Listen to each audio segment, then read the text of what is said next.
is our sort of utility bus. It's a 26-foot Bluebird, and we're going to use it for retail. We'll use it as workspace, and then we'll live in it. But we're setting this up so that we can do retail. I'll probably do another, we've got a little dining set up here so that we can cook and eat on the road, but I might do some kind of long retail counter here. This is all retail. This is my workbench, so I've got all my tools for doing jewelry here. I can do silver soldering with my oxypropane setup. Got a little light here. And then we've got a place to sleep here, so I'm going to make a thing so that rails go out here, and then we can just flip that out and roll a mattress out there, and that'll be a place to sleep. The bed is a king-size bed. It's for my girlfriend, but our cat sleeps with us too, and he's giant, so we had to get a king-size bed so that we can have the cat sleep with us. This is retail. We can stick outside when we do a pop-up or some kind of show. Those are solar panels in those boxes. I'm going to put top of here. And so the wheelchair lift is how we get all this stuff in and out. So if we needed to empty this thing completely, the front seat pops out. All of these pop out. The dining table folds down. This would roll out. Got two banks of just hanging lights in here, so it can be pretty bright if we need it to be. We'll set that up.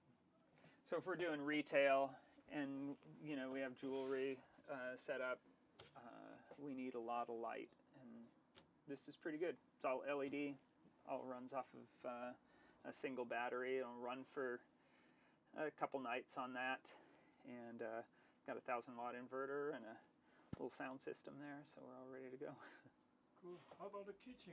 So this is the kitchen, and how we designed it, it's underneath our retail display here. This actually pops off.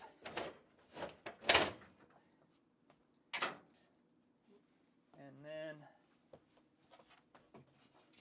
we have our kitchen. Got a 7.5-gallon water tank down here that we can pump up with a bike pump, and then we get pressurized water at the tap.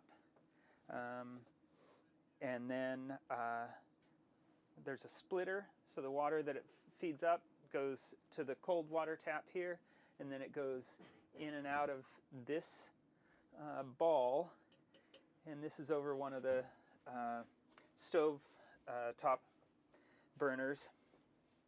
So when we need hot water, we just run it through there, fire that up, wait about 5 minutes, and we've got hot water.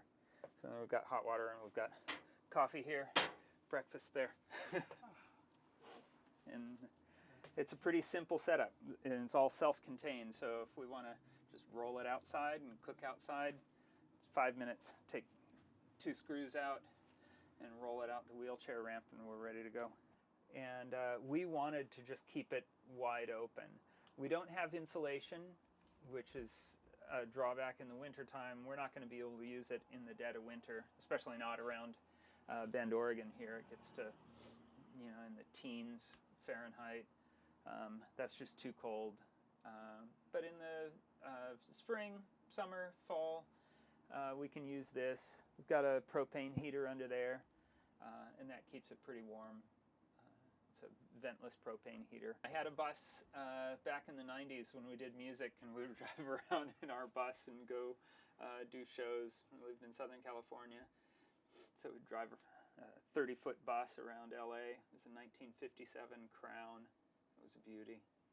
Back in the 90s, we were doing music, which was fun. That was definitely close to my heart, but nobody pays you to do music.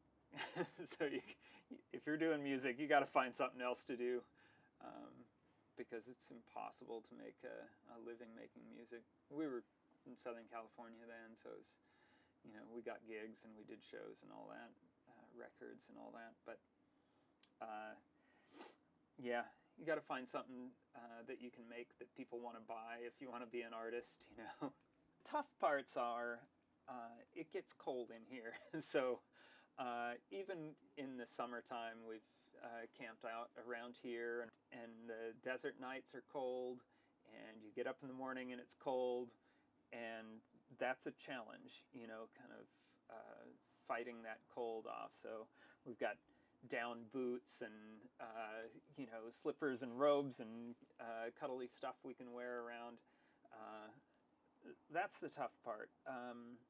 Being kind of enclosed in a small space, that's tough too. You're with your partner 24/7, so you're going to get on each other's nerves at some point. That's just part of it. You got to shake that off. The cold and the close quarters, those have got to be the tough ones. Gas mileage, you know, this bus gets 10 miles to the gallon.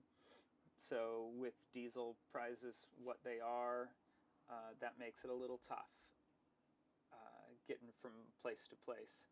So we're going to have to be very careful about how we plan our stops, keep them close together so that we're not driving 1,000 miles every other day, because gas is expensive and it's not going to get any cheaper.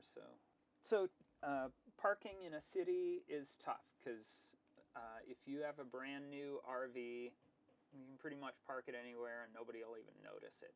But if you're driving around in an old school bus that's still school bus yellow, and you park it somewhere, people are going to notice, and we get tagged by the police all the time, even parked in front of our own business here on the street, because people don't know whose bus it is.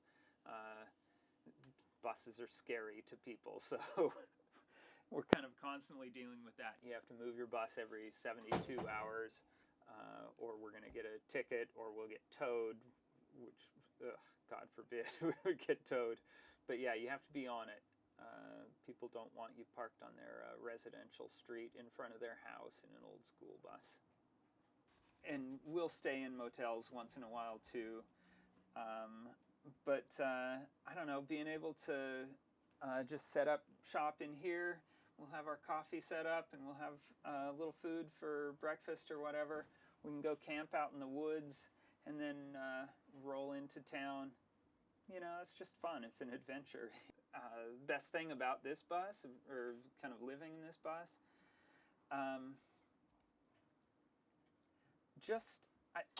you know, when we're out on the road, it's pretty exciting when we get to go find new places, and we've got our shell on our back. We can just head out and go in a direction, find some fun little towns, find some campgrounds, or just drive out onto a dirt road somewhere and camp out. That's freedom that you just can't get with anything else, you know. You're just ready to go at a moment's notice. You know, we plan to go out to the coast the day after tomorrow. We don't know where we're going, we don't know where we're staying. We'll just fire it up and head out there. We'll go check out some properties, and then we'll just drive down the coast and find a place to camp and camp out. Maybe go find a coffee house in the morning or whatever. It's pretty freeing compared to having a house. When my dad was young, he could afford to buy a house on just kind of a normal income. Nowadays, if you don't have two working partners full-time with pretty good jobs, buying a house is almost impossible, you know. As artists, my partner and I, there's no way we could buy a house right now. It's sad, you know, that we can't afford that, but it's the natural kind of progression for people that don't have enough money to figure out some alternative way, some creative solution to that problem. We don't have enough money to buy a house, but we can do this, and you know, we get all these side benefits from it. You know, it's a little rough sometimes, but you know, it works. I don't really have a desire to live in a house, to like buy a house and live in it. If we have a gallery somewhere and we have a space to live at the gallery, that's good enough for me. All we need is a place to sleep. We're working all day, every day, you know. So I never really dream of finding a house and not doing, you know, retiring and not doing what we do. I figure I'll just make jewelry and do other kind of art projects and that till I die.